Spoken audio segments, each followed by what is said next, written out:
smart because Doinb's Cloud is up and available, and that does do pretty nasty things against LeBlanc. Yeah, it really does. And it's nice, LeBlanc. Think back to MSC, him tearing Korean teams apart on this LeBlanc pick. I'm excited to see what he can do up against Doinb. As the Gwen being hovered, it's available. You could even go with something, I mean, Renekton's available. You could go for an AD carry as well. The Varus has been falling out of fashion here in the LPL, but Lwx still comfortable on it. JackeyLove has been playing a lot of Ziggs in solo queue. He's been trying to practice this pick, especially for picks like this Varus. So I'm curious to see now if we get that Ziggs locked in, or if they're going to hide it, try and keep it for this next rotation. But just bear in mind, JackeyLove has been playing that AP mage in the bottom lane. Certainly has, and it does very well versus that Varus, or at least opts into a similar role to what the Varus brings to the table. The Renekton being hovered here. Not only is it kind of a specialist pick for QingTian, it's something that he's very much leaned towards, but it also does well into that Nocturne in the top side, so it gives you a good matchup and maybe forces that Nocturne to go to the mid lane for Doinb. Well, we've got flexibility galore with that Nocturne, right? I mean, the top three are not locked in at all. Gwen can go top jungle, Nocturne can go top mid jungle, so I'm still holding out for that flexibility on FPX's side.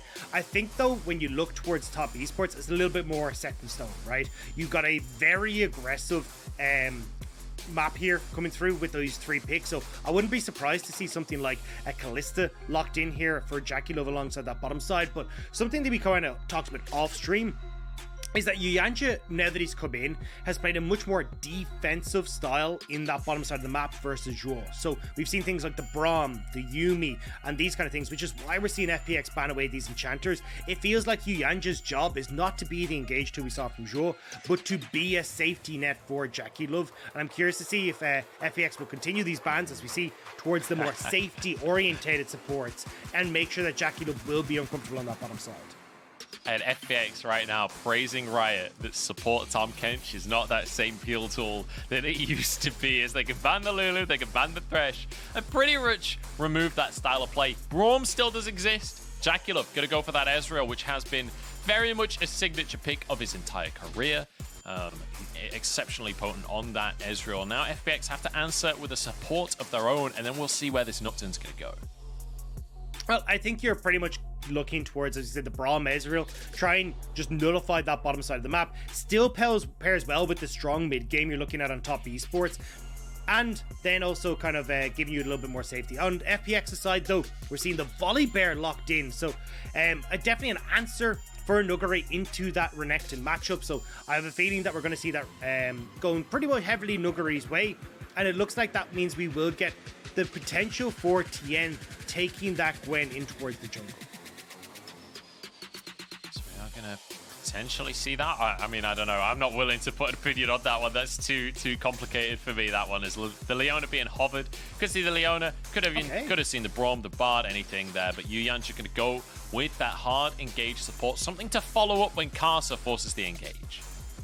Yeah, I think kind of looking top esports, we're like, hey, look, if we take the Braum here, we don't really have a good engage tool. We'd be relying on like a Chains from Night or something to get us going. So instead, they all in on this strong mid game where they're going to be looking to pair off of just the Divine Sunder spike and the one item spikes for the rest of top esports. FPX aside, though, they've got a little bit more of a scaling opportunity here for themselves. Looks like actually we're going to be taking the Volibear jungle. So FPX throwing everything around when it comes to the worst of flexing with the champions, but still late game scaling for Nuguri. You've got a decent front line as well. They are a strong late game team fighting team. They certainly are, and you can see serious faces across the board. These are two teams that are often incredibly jovial coming into their series. These are two teams that are exceptionally confident, but especially for the side of FPX, they've been having some roster shuffles recently. Nuguri is back onto the roster after being subbed out for one series, but Crisp still not going to be playing just for now due to medical issues. So that's going to be one of the big questions as Shenyi steps into this roster for FPX. For me, is how well can FPX still control the map, because it feels like their map play is one of the things that sets them apart from everybody else. And this game, I think they're going to have a bit of a tough time, right? Nuguri doesn't have the CC to try and set up for Tian in that top side. So you can maybe see some plays top, but it certainly feels like they're going to be trying to play more around this bottom half of the map, trying to see if they can set up for a couple of these dragons, and trying to set up to unlock Doinb, because the Nocturne is going to be more of the playmaker, more so than Tian when it comes towards the level 6 onwards. Whereas on top esports side, they're very much focused on the top side of the map. One of the big things I've seen from Xin Zhao is his early lane phase isn't quite strong. He tends to miss position, get caught out with some of these CCs that are coming through from his opponents. So by opting into the Ezreal, it opens up Xin Zhao to kind of bypass that to a certain extent, get out of the map, have these early influences, and try and see if top esports can take control of the top half and stop FPX before they hit the level 6. We'll see how Xin Zhao is going to be able to do, but we're on to Summoner's Rift for game number 1 of the match of the week here. It's FPX against Top Esports, and as we said, that substitute support coming in for FPX, but Top Esports as well. Let's be honest, they've had a turbulent last couple of weeks because they managed to dominate V5, great. They managed to beat EDG, they managed to beat RNG, but they also lost to Suning 2-1. A team that then went on to lose to Rogue Warriors, who, I mean, that's a whole different kettle of fish because Rogue Warriors are kind of popping off. But Top Esports have shown weakness. They have shown that they can be defeated, and it's down to that mechanical ability. Top Esports are not a perfect team. They make mistakes, and any team that can punish those mistakes can beat them. Well, honestly, we've kind of seen it from both sides, right? Top Esports have died a hell of a lot. Like, if you look at their goal difference of 15, it's actually negative, because even though they end up coming out with these CSD advantages of 15, happy birthday, Nuguri. But as they come out with the CSD advantage of 15, they're actually behind in gold difference of 15 because of the amount of deaths they have. Even when you look at FPX, they have the highest deaths at 15. So it's not like these teams play perfectly. There's a lot of times that they end up having these overextensions and getting caught out at multiple occasions. So Karsa going to be moving into the bottom side. You can see the pathing was kind of mirrored to start off, but Karsa was not aware of that fact, or was he? He's just going to gank in the mid lane. He's trying to set Knight up early on in this one. Doinb pushing all the way under tower, but he will surely be chained up here. He's going to be locked in place. Flashes over to the Raptors, but the W doesn't land from Karsa. QingTian can surely move his way over here. Doinb trying to get out through the top side. And QingTian is not going to move. He's going to stay in that top lane. They're going to accept that they just get the flash. Nice job from Doinb to get away from that. That could have been an absolute disaster, but just about able to get over the wall. And fortunately for Top Esports, not able to actually finish that off. Now Tian, moving in towards the jungle, realizes he's got a bit of an advantage here if he can smite away this buff. Doinb's moving over as well. No flash available for him, but Knight has to deal with the wave in the mid lane. He's now going to make his way over. Doinb and Tian versus Karsa and Knight. They don't have vision. Tian gets the red buff. It's going to be Doinb starting to fight onto Karsa. They might have to just opt out of this one, but Knight moves in, gets stunned, gets eradicated here by Tian, who just destroys him with his giant bear pulse, but the fail flash! Oh, it's all gone wrong for Tian, and after it looked so good to start, he gives over a double buff, and now 2v2 in the bottom side as well. Xin Zhao has to flash away. JackeyLove is going to be taken down! The substitute support in the bottom lane, but FPX still win the 2v2. And we said Xin Zhao's been having a bit of a ropey start to his laning phase, but he manages to pick up those kills in the bottom lane. However, we get the trade on top. And Top Esports, we said, we're looking to play through this top side and may even look for a bit more, as Nuguri did get the reset in towards top lane, and now Karsa's here. Karsa's just going to clear away this ward, and I know, you're mentioning how Xin Zhao, his laning phase, is not all that special, at least in the games that we've seen of him so far. Granted, he's a rookie coming in. We haven't seen that much of him. But, I mean, when we look over to the side of Top Esports, JackeyLove and Yanja, name a less iconic duo. It's actually difficult down in that bottom side. That was one of the big issues that Top Esports had in 2020. They've returned to this version of the roster. And, you know, this laning phase is really not working out for them. Already, at least those advantages going to FPX's ways. Now, they should be able to turn this in towards things like the Dragon and have Tian play down towards that bottom side, but I'm surprised to see FPX committing so hard onto that top lane play. I mean, QingTian was able to force that wave back out, meant that he had first roam, and you could see on the minimap, Nuguri was he was basic. He was like, I don't want anything to do with this. We just need to get the hell out. And it's still, even though they'd managed to kind of force Knight out of the play, they just didn't want to commit that heavily. So kind of messy play from FPX, very disjointed. And it does mean that, at least on the top half where we want to see top esports playing through, they have that advantage. And we have to mention that one of the weird things about League of Legends is quite often it doesn't necessarily matter how a play looks. What matters is what's happened afterwards. And that play looked a bit dicey for top esports pretty much the entire time until the end, where Tian flubs his flash and get caught. And now Knight is sat there with a kill and double buffs. We could have a 2v3 in the bottom side though. JackeyLove, no flash, no heal, no summoners on Yanja either, but it looks like in the end Tian decides against it. And I want to quickly talk about the ultimates if I have time here. Karsa, I think he's just going to have to settle for a Gromp here. I'm not sure I will ever have time to talk about compositions here, Dagda, because Karsa is doing some interesting things here. He's deep in enemy territory, and Tian is on Knight's the way. moving as well. Tian is here as well. As you say, Knight moving over. Nuguri stuck under that tower with a massive minion wave to deal with. Doinb looks to answer as well. Karsa should be able to grab himself the Gromp, and I think things will diffuse in the end as Tian will be able to finish off his wolves here. Doinb not level 6, but at level 6... Oh, wait, hang on. No, Tian's moved into the jungle. He didn't realize it was going on. The W lands, and he will walk away. Now they have full information, and Nuguri can crash the wave top.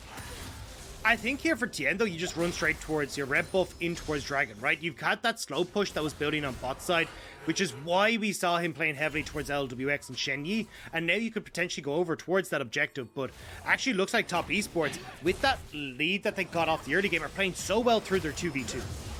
Oh, he's hit level 6. Maybe that's a way out of the play. Tian over the wall here, but the flash from Karsa to follow. And a second kill for Knight. Surely, but the shield comes in. So many shields come in for Tian. They finally finish him off, but it's answered. 1 for 1. And Doinb's behind the play with a TP and a paranoia to shred through everyone. Brrr goes the blender. Nocturne in the middle of everyone. Yanja being chased down. The Ignite burning as Knight dashes over the wall, but Yanja will fall. And Doinb saves the play. And we thought it was going to be FPX making these roaming plays with top esports needing to respond, but it's been reversed. It's top esports that are falling prey to Doinb moving down on the map, and it looked like it could have been phenomenal. But Shenyi saves that play so damn well, having all these shields come through his top lane. Hold on a bloody second. Nuguri wants to find himself a solo kill, but it ain't gonna happen. The Dominus comes out. QingTian is tanky enough. Walks away, opts out, and that's important because this top lane matchup. One of the things I was a little bit nervous about is QingTian. His laning has not been his strongest suit, and he's against Nuguri, one of the strongest laners in the entire league. So far, so good for the rookie top laner. As Tian just does not get a single chance to get onto any of his camps this game. Yeah, he's been running around here, but should be able to go back towards his blue here as Doinb will be moving over. You can also see Nuguri's going to push out top, so he can always assist. So everyone on top esports will back away. I want to go back to your point you were making about Nuguri, though, because he has been a dominant top laner, right? Like, highest CSD at 15, third highest gold difference at 15, second highest solo kills, but he also has the highest isolated deaths in the entire league right now. So definitely, he's kind of had those moments where he's looked absolutely splendid, but the last league. Yeah. Well, that's what I was going to say. Is that, he's had a little bit more kind of shy-esque games more recently, which is why we saw him take a step back, and now coming back to the roster. But fight here. 10 rune rooted up. The Herald is taken, and top esports gonna just opt out of the play. And I think, importantly so, I do just want to quickly return to the mid lane matchup. I know we're darting all over the place with this conversation. I feel like there's so much to talk about in a matchup like this. We talked about Doinb versus Knight. We talked about how they are stylistically different players, and we see that in the picks. But regardless of style, they both are managing to succeed within this game. Knight on 2 kills, Doinb on 2 kills. The only difference here, a minor CS lead in favor of Knight. This mid lane matchup is already lining up to be exactly what we wanted. And I think it's going to start to go a little bit more Knight favored thanks to that Rift Herald. You already have one turret play taken by Knight in that mid lane, and the best way to try and shut down Doinb is by creating this crazy long lane in mid lane. If you're able to manage that, cool. Now Doinb shoved in, he can't actually use the paranoia to get towards side lanes, or will be even later to the play, but FPX, just while you get Karsa trying to clear this topside jungle, will sneak away a dragon for themselves and at least get the first dragon on the board for these squads.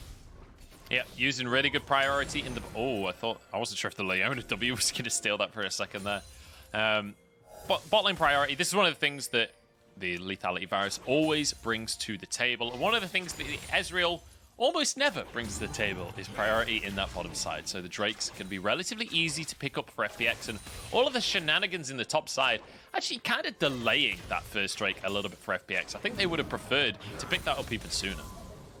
And one of the things that we usually see with an Ezreal is... Oh, hang on. Well, I was going to say he has easy ways to avoid the CC, but Shen Yi's got the quickness, which means you have to respect this as JackeyLove. It's why we've seen Yonja kind of stuck to this bottom lane, not moving around as much as he would have, as expected with Karsa.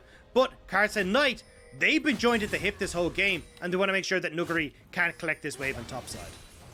Yeah, they're going to just mirror the play that's happening from FPX, right? FPX leans towards the bottom side and sets up for a dive. Top Esports back away bot, play towards top instead, drop a Herald onto this tower, and that is going to be 5 plates taken here. Knight getting a massive influx of gold there, as well as a lot of it going up to QingTian. Yeah, FPX look like they maybe want to make the play. Quickness comes out from Shen Yi. They go straight on towards the Renekton. He's tanky though, flashes over the wall himself to keep himself alive. Tian finishes him off as it was actually karsa going down there. QingTian up on the top side of the fight, trying to escape. As JackeyLove is in the mid lane, trying to get plates on this Ezreal. Yeah, he'll get 2 plates for himself, so nice job at least from JackeyLove to kind of go, hey, I gotta forego this bot lane turret, but get some gold back elsewhere. However, it's a nice play from FPX to overload the top side of the map, knowing that they had those quicker resets, and kind of calling out Top Esports, saying, you guys are going to overextend to try and get this second charge on the Herald. They do succeed, but they end up giving the kills over towards FPX as a result. Shen Yi with 2 of the kills on this team so far, which is not ideal, but that is the nature of running an Ignite, right? Does happen sometimes. Knight moving up to the top side, deciding it's his turn to face up against the birthday raccoon and try and take him on as QingTian maybe trying to allow this tower to go down if he can, deny the local gold, deny the plate gold, but the minion wave doesn't quite finish it off for him, so won't be able to deny that, at least in the short term. And now he'll be able to just push the wave out himself instead. Let's recap for a second here, Dagda. Figure out where we are in the game, because it has been hectic. It's 5-2 in terms of kills, but gold is almost exactly even. Talk to me about what you want to see from the 2 teams over the next few minutes. So I love the way Top Esports are playing with their mid-jungle 2v2. They're insanely strong right now, especially with Gordrink. Their Luden's completed, so having them kind of roaming as this death squad, trying to facilitate QingTian and get down some of these turrets, I think is great. I want to see them now try and double down on that with the ability to try and play towards these dragons. You are super strong right now off the Wood Item Spikes for Top Esports, and if you can burst out someone on FPX, you're going to be able to take this relatively easy for yourself.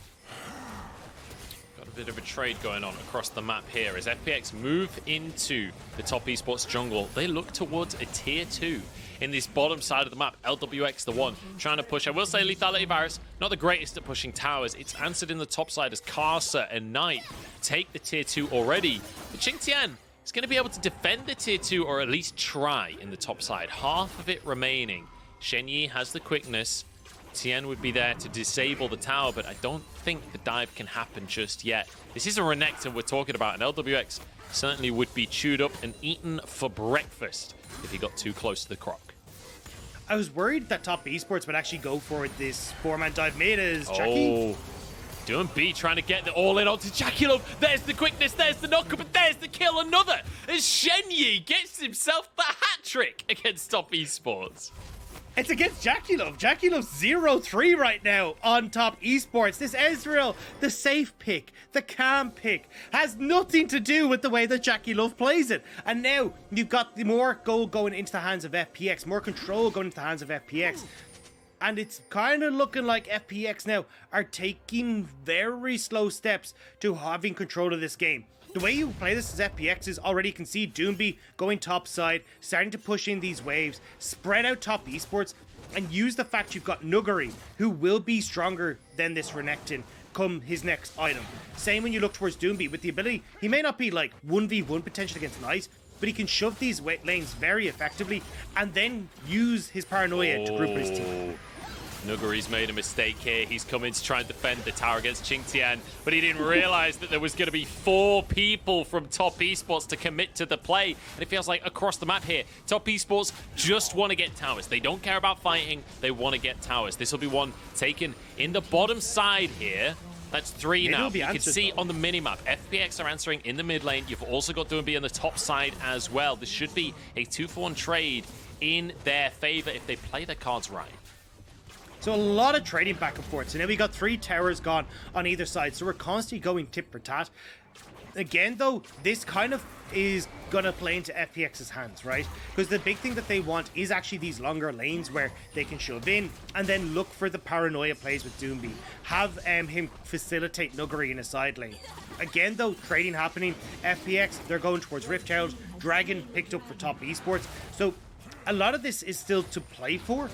The big thing, though, is FPX are avoiding a lot of the power spike that Top Esports have. We said one item is incredibly strong for them. We're not really getting that opportunity to fight because, well, FPX are making picks like this and just avoiding them by constantly trading on opposite sides of the map.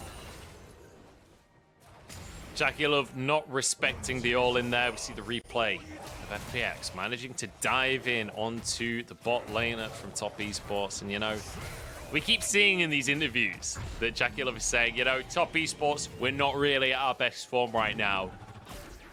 I feel like across the board, Top Esports are actually in really good form. It's just in that bottom lane that there seems to be issues, buddy. I'm not going to lie to you. It's been a rough lane so far here in game number 1 as he's 0-3, the all-star mid laner, the world champion, AD carry, sorry, not mid laner. But Doinb may have gone too far here. Drops the control ward. Knight and Karsa, the dynamic duo, looking to try and find themselves a kill onto Doinb. Does have flash available. He escaped the one early on in this game. Here comes the TP. Doinb goes for the all-in, trying to find the 2v1 before it all kicks off. Nuguri arrives as well, and they turn around the damage. Karsa's the first one to go down. His Knight just has to dip out of the play. Tian trying to chase. Yuyanja jumps out to safety onto the back of Nuguri there.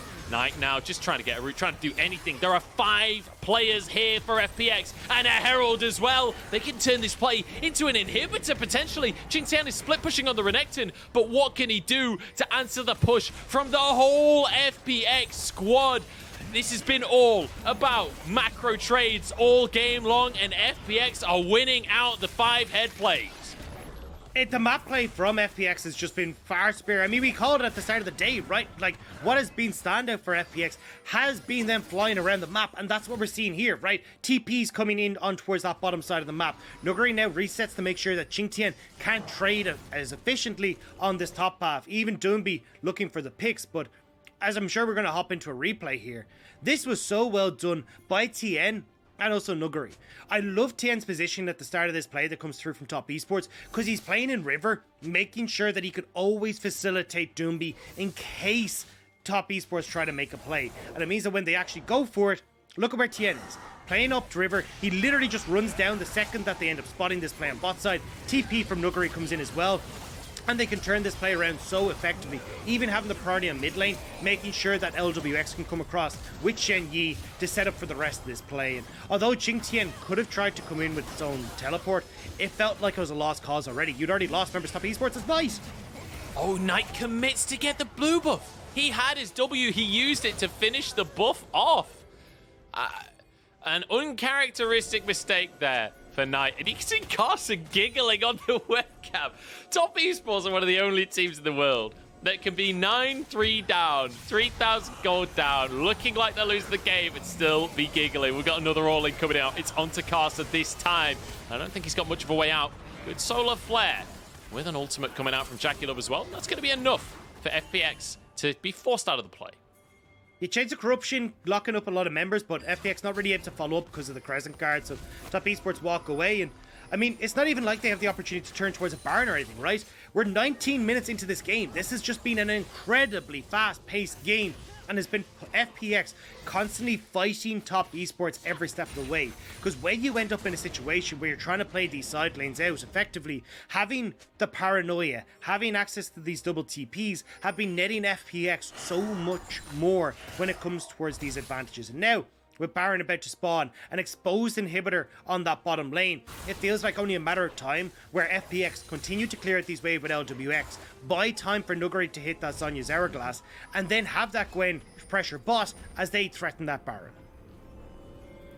This game feels a lot later than it actually is. We're only 20 minutes into this one. It feels like we're 40 minutes into an absolute bagger here with all of the crazy trading that's happening across the map. Next Drake coming up in 30 seconds time. It's only going to be the third Drake of the game. Neither team even remotely close to getting a win condition through those Drakes. So you don't expect either team to be too worried about it. I would anticipate that FPX are probably the ones that will be able to just move over and sweep that up. Knight, though, hiding on a control ward. Lwx doesn't go near. I say that. Okay. He's thinking about nothing it. Happens. He's just, nothing happens. You know. Toying with the idea, but there's another ward in the river, so Knight has to be cautious on that one. Doinb up in the top side here. Could be a 1v1 that we see happening, but Doinb misses his cue. Knight just going to move up to the wave. And you can see the respect that Doinb gives Knight, right? He knows he can't win that 1v1, at least for now. He knows that's not a play that he needs to go for. Just playing it safe while his team is getting the Drake elsewhere. And that's the thing. This is why FPX have been doing better in this scenario, is they've been playing ultra safe when they're making plays elsewhere. Here it's just the dragon as Doinb backs off, but we saw like the complete reverse for JackeyLove, where you're trying to keep your mid turret safe. JackeyLove gets caught out by Doinb when you're trying to make a play on top side with Karsa and Knight. It's all these mistakes now that are being exposed by FPX against top esports, and they're playing this map beautifully, right? I mean, look, they have pushing out top side thanks to Doinb, so now you need to go up there as Knight. And they're spreading top esports thin, buying time again for them to get towards their own item spikes, and it's mostly just buying time for this Gwen, because eventually Nuguri will take over the deficit that he's lost and just become a monster against QingTian. Yeah, and the big difference as well in terms of gold right now is in that AD carry role. JackeyLove losing out on so much across this game. 35 CS down, as well as 103 here for Lwx. But also, just on top of that, Lethality Varus items are a lot cheaper than they are for Ezreal. So you do spike a lot harder, a lot earlier. So right now in the game, JackeyLove barely exists comparatively to Lwx. He does now finally have 2 items for himself. But the longer it goes on, the more of an issue JackeyLove will become for FPX. Ezreal is one of these champions that even if you don't get much in the early game, still come online later on. Nuguri could be in trouble here, but the tether lands onto a minion from Knight. Nuguri actually goes for the all-in onto Knight. Said, what is that damage? But the chain still lands. Here's a stun coming through from QingTian. Knight somehow gets the kill without going down. Barely surviving, but Knight knows his limits. Nice timing from Knight as well. Doinb had back, so wasn't actually able there or in that position to support him. Tian, who's actually been a bit of an unsung hero for FPX here, where he's been consistently keeping checks on these split pushers, had actually roamed up towards the top side to get vision. So top esports find that moment where they're not under pressure, get the kill, and now have the opportunity to get some control back on this map, push inside lanes, and try and enact their influence towards the Baron, towards the picks that can actually get them back into this game with Knight and Yuanjin. FPX trying to get vision control of this Baron area for the time being. Is the rest of the squad going to slowly but surely start to move over? Nuguri does have TP, so he can head over towards that bottom side and still be available if a Baron play does kick off. Remember, FPX still the ones with the advantage here. 2,000 gold lead. They've got 2 Drakes as well. The next Drake coming up in 2.5 minutes. Feels like with Lethality Varus, perhaps just threatening the Baron won't really do it for FPX. They don't exactly have a quick take. I mean, they don't need to, like, they don't need to be the ones pushing the pace of this game, right? I mean, when I've got a team that has a Renekton and a LeBlanc, I mean, even the Xin Zhao to a certain extent, like, this is a team that really needs to get this ball moving. But FPX, because they've, well, won the early game, now we're in a position to continue to stall out with Tian kind of playing off towards the sidelines, as we talked about. Doinb consistently threatening where top esports are trying to put pressure. You can get towards several items here for Nuguri. He's just completed the Cosmic Drive. Going to make this matchup against QingTian a little bit easier, but it's going to completely take a new leaf when that Zhonya's hourglass is over. So for top esports, they're the ones now who have control of the map because of that early pick they found on towards Nuguri, but need to get picks more than just that one onto Nuguri, because otherwise FPX would just continue to stall and get to the better place. We're going to try to, but, you know, I do want to bring up a topic we talked about during our A block today, Dagda. And that's that neither of these teams ever go down without a fight. This is still top esports. We can talk about scaling, we can talk about win conditions, we can talk about all that good stuff, but when it comes down to FPX versus top esports, we all know that it's down to mojo, and you've got your mojo meter, I've got my beliefs. For me, mojo's more of a religion than a statistical thing. And I believe that top esports have the mojo to find their way back into this one, but it's Drake up in 45 seconds here, and it surely will be FPX getting on Soul Point. It really does feel that way, right? I mean, their wave control is so much better. I mean, LeBlanc trying her best here to shove in that top side. Doinb going to match. TP's galore to get down there, and the problem for Knight is that he can never be in this lane when Doinb's there, because Doinb can turn off the lights, TP, and prevent Knight from teleporting to that fight as well, or just, you know, engage on him. Yeah, just dive onto Knight here, but he's LeBlanc, he'll be fine on this one. Just dashes out to safety, and now toys with the idea of going back in, maintaining pressure on this top side of the map. Knight does have teleport available, so does Doinb. Dragon going to be started here by FPX. Karsa is only just leaving the base. I feel like this is going to be the Drake going down before he can ever arrive in the situation. And JackeyLove, you got to be a little bit careful there, buddy, because Varus is real good at catching people out.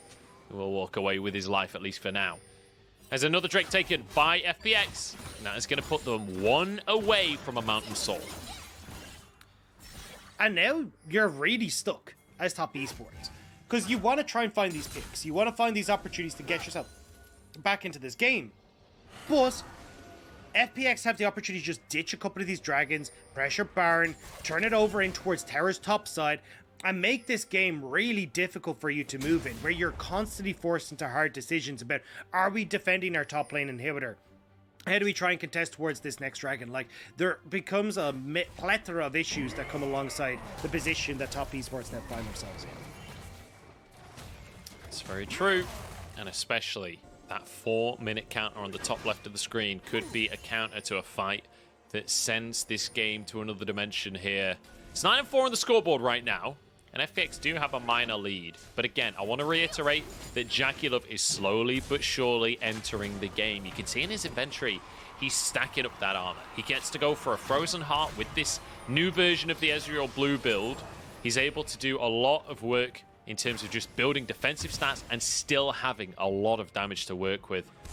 And it means that this composition from FPX actually is going to struggle to kill him later on into the game. This Knight is just running rampant, by the way. He's just dipping around the map, just causing FPX all kinds of issues. But the dive coming out from Doinb, coming out from Tian, all the poke coming out from Lwx will be mitigated massively by this Ezreal build. I kind of want to give a look at Tian's item as well, because he's built the Anathema's chains, and I want to give a quick shout out to Medic, who was talking about this. He was talking to a couple of supports and saying that, look, if there's a single AP threat on the opposition, it's really good to build Anathema's chains, because what you can do is attach the Anathema's chains to the AP threat and then build straight in towards your armor. And we're seeing that coming out from Tian here, right? He's going to have attached that Anathema's chains over towards Knight's LeBlanc. He no longer has to worry as much about this big burst potential, because he's just nullifying 30% of that damage straight off the bat. And now he can build towards the rest of the team, which is all this AD stack. So I think it's a really smart build him from Tian, and something we'll probably see a little bit more often as people get used to this new item.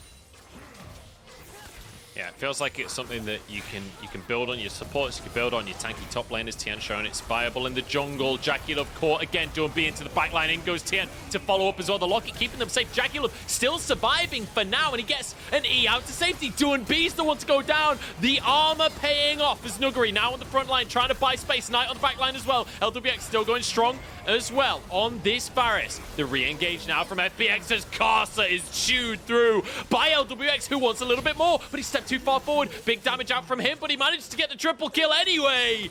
And FPX, by the skin of their teeth, get away with the fight. Yeah, Doinb goes down, but they still manage to win out the rest of it. And now, with the TP from Nuguri, they can turn over towards this Baron.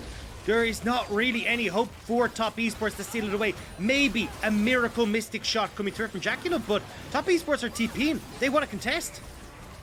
Oh, of course they do. It's top esports. This is the mojo, and it might not work out, but it'll look good either way. Here we go. Damage onto Lwx. In goes QingTian. Doesn't manage to get the steal, but Lwx has fallen. QingTian with a stopwatch to buy time as Doinb re-engages onto the fray.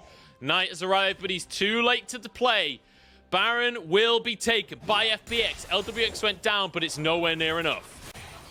And this fight was almost going the way of top esports. You can see here Doinb goes in so deep, but Nuguri isn't at this fight. So the entire time that they are trying to kill JackeyLove, he has that frozen heart that's doing so much work against Doinb, stopping him from going down. And by the time Nuguri shows up, they're already on the retreat. But watch Lwx. So he's able to get so many resets on his cooldowns thanks to being able to hit multiple people.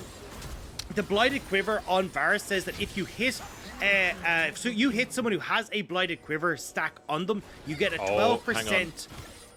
Yeah, okay, you get cooldown reduction, you can spam your abilities. Agreed. Knight is in a brush here, and he's looking for a pick onto Nuguri. Now, I want to quickly point out something that happened in that replay. Shenyi completely smurfed onto Knight, denied him doing anything in the fight. Lwx. Oh, he spots him. That must have spotted him, right? That surely gave the vision. I'm not entirely sure. Yeah, I mean, they're all moving to sticking around. Knight trying to find himself safety here. He's going to be spotted slowly but surely. They haven't seen him just yet. Doinb, he's got a feeling something's going on, but the lethal tempo doesn't proc because the Q didn't hit. They don't know that Knight is there. I think they suspect it, but I'm not sure that they're actually aware. Yanja has to flash away. Okay, now Knight has been spotted. He's on a control ward. Doinb's just going to move on over. Remember, sole point here for FPX as they get onto Knight. True shot barrage, but Knight jukes back through the jungle. He's buying space. He's buying time for the rest of top esports. Nuguri, though, on the front line. He's going 1v3. The rest of the squad now to jump in as well. Yanja low on HP. JackeyLove still going strong, but no damage coming out. Karsa falls. It's 2 for FPX as they manage to get themselves the Mountain Soul as well. QingTian goes down. Tian jumps on top of JackeyLove, and Knight has nothing in the canister. It's FPX to take the fight. Nuguri gets a birthday quadra kill, and FPX take game 1. And was there any real doubt? FPX, having played this so well from start to finish, outplaying top esports on the map, not giving top esports the opportunity to use their early game composition, and now we're sitting at that 3 ISO mark, and FPX will close out game number 1. FPX looking exceptional. The intelligent map play from start to end, trading towers beautifully, and now trading kills for an Nexus here. Managing to take game number 1 with just a 5k gold lead at the end of everything. And top esports have to go back to the drawing board, and it has to be said, there is a huge issue going on in the bottom lane, because on one side you got JackeyLove and Yanja falling apart. The other side, Lwx, Shenyi showing up big time. Shenyi especially, incredibly impressed by his play across the course of this game. I mean, 3-0, right? I mean, for a support, that's pretty damn good. But I gotta say, like, I agree. Being able to find these dual kills against JackeyLove and Yanja in that bottom lane, powering through that stance where there's like, cool, we now have a heavily winning bot side of the map. We can now threaten better on that top side. But it also gave them a lot of places to play around when it came to the gold lead that you had, where you can now use this Varus as a point of contention across the map. So I thought they did an incredibly good job. And again, top esports, seen some sloppy mistakes coming through for them. Knight dying because he wants to contest the blue buff. JackeyLove dying in the mid lane to that play coming through from FPX. It felt like top esports never really gave themselves a moment to stand against FPX before the big bad wolf had gotten everything he wanted. And to be honest, a lot of this early game felt like preparation from FPX, right? It felt like they knew exactly how Karsa was going to play. They knew exactly what to do to respond to how Karsa was playing. And it felt like they kind of just ran him around a little bit. And there was so much on the side of FPX to enable strong proactive plays around the map with this paranoia, with Tian being able to disable towers. It felt like they were the ones that came ahead when it comes to the shot calling, which that was one of the big questions I had for FPX. Coming into this series was, hey, Crisp isn't in. He's the guy that sets up the vision. He's the guy that quite often is known to do a bit of the shot calling when it comes to the macro stuff. What's going to happen without him there? Apparently, not a lot, because Shenyi's kind of smurfing. Yeah, and I think that was the big, again, like, this was a smarter FPX outplaying top esports in a lot of situations. And you talk about kind of understanding where karsa was going to be positioned on the map. I think Tian played this incredibly well. Being able to consistently be in the position to support Doinb, to make sure that Nuguri isn't being dove on. Like that play that we saw with the potential pick onto onto Doinb bot side, where Nuguri TP'd in and Tian was in a position, was really what blew this game open. And I gotta give credit to Tian because he did such a good job of just shadowing where he expected pressure to be coming through from top esports. Certainly did. We're going to jump into a break, Dagda. A much needed break as we're heading towards game number 2. And I'm hoping the top esports can bandage their wounds and come back strong in the second game. Karsa was certainly giggling throughout. It's just whether or not the rest of the team was as well. We'll see, because FPX are looking indomitable right now with a win in game number 1. We'll be back in just a few.